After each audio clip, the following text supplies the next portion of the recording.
Un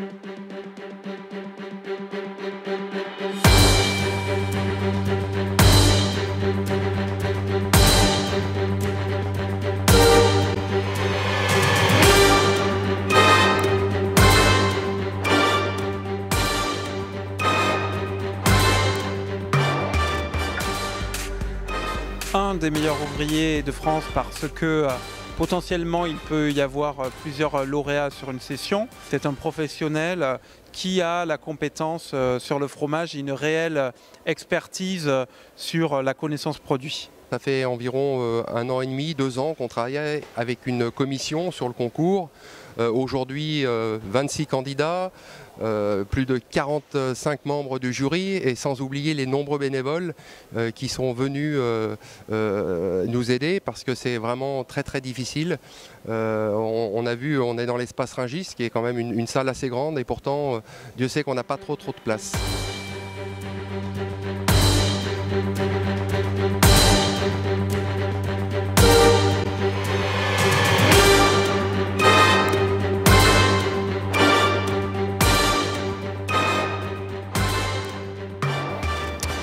Ce qui était demandé aux candidats, c'était de faire une vitrine qui soit pratique, esthétique, accrocheuse pour le client. Et on a vu plusieurs exemples de mise en valeur des différents produits. Que chacun a appréhendé évidemment cette épreuve différemment. Certains candidats ont travaillé plus à plat, d'autres ont mis des volumes. Et là je me trouve derrière une vitrine assez intéressante parce qu'il y a des découpes diverses sur les pâtes pressées non cuites. Et puis il y a une certaine idée aussi de progression dans les goûts. On démarre sur la droite avec des fromages peu typés et puis plus ça va, plus on arrive sur des fromages corsés et avec une espèce d'ellipse qui est fait au niveau de la présentation des volumes et je trouve que c'est assez beau et assez joli. Là on est devant une vitrine qui est particulièrement bien étudiée. Je trouve que c'est pile poil dans le thème qui avait été demandé, à savoir qu'il y a de la préparation qui est faite pour la vente, qu'il y a de la praticité dans la disposition, que pour le client tout est clair.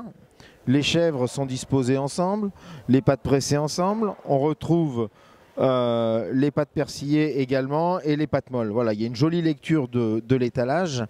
Les produits frais également dans le même coin. Il y a de la prédécoupe dans les morceaux, ce qui facilite la vente sur un jour où il y a beaucoup de monde. On y trouve des préparations culinaires faites par le fromager.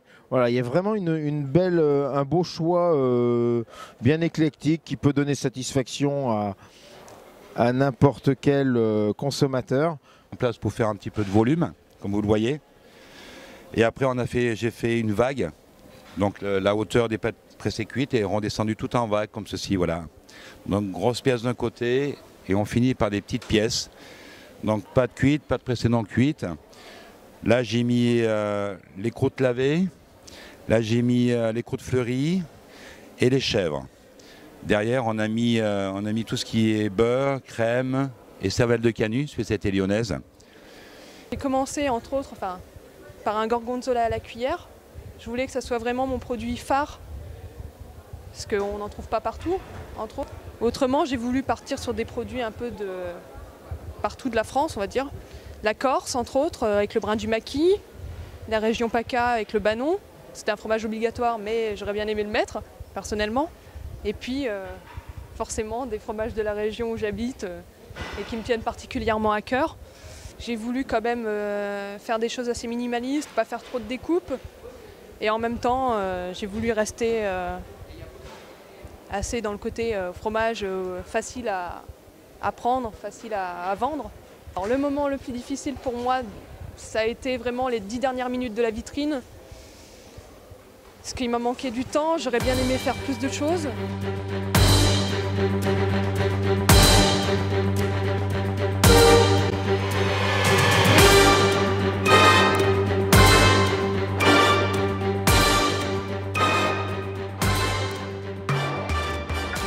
Une épreuve de préparation fromagère Donc là, cette épreuve, en fait, elle était constituée par un coffret qu'on appelle un coffret mystère, qui était constitué d'ingrédients et de matériel que les candidats découvraient ce matin, au début de l'épreuve. Et ils devaient faire une préparation fromagère à partir des ingrédients et du matériel fourni. L'épreuve la plus difficile pour moi, c'était l'épreuve de cuisine. C'est quelque chose que je ne pratique pas du tout au quotidien. C'est pas du tout mon rayon dans l'entreprise. Et j'ai pas non plus l'imagination travaillée par le quotidien que certains peuvent en avoir.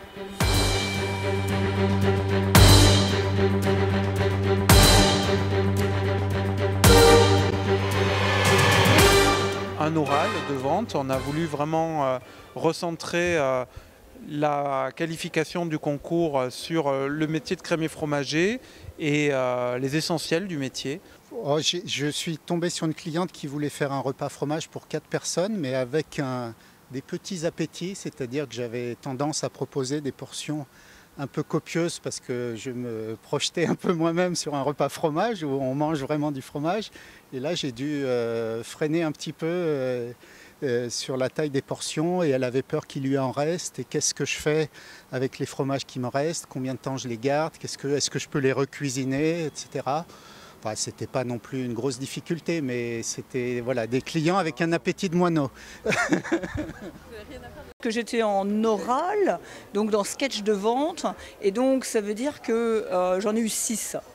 Et j'en ai en particulier que j'avais déjà eu il y a 4 ans, donc j'ai vu des améliorations, puis j'ai vu des nouvelles têtes arriver avec des gens qui comprennent ou qui ne comprennent pas forcément. Donc voilà, c'est un bon cru, hein. Globalement, je peux dire que ce sont des professionnels que j'ai eu devant moi.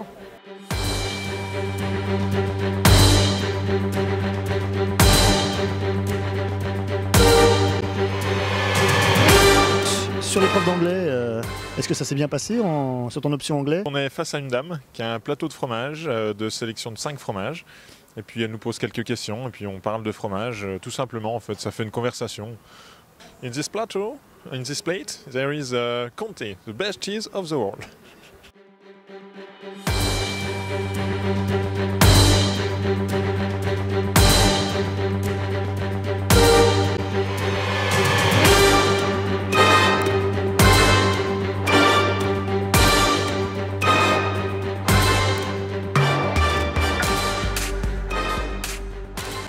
Et notre métier aujourd'hui, il est en train de remonter.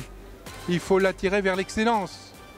Et qu'est-ce qu'il y a de mieux d'attirer vers l'excellence que le concours d'un des meilleurs ouvriers de France, de la classe fromager? Il n'y a rien de plus fabuleux parmi les différents concours. Et quand je vois aujourd'hui le nombre de jeunes qui sont présents à ce concours, quand je vois la qualité de ce qui est proposé, mais notre métier est en train de franchir encore, pas quelques marches aujourd'hui, mais un palier. Un palier. Ce métier est en train d'exploser.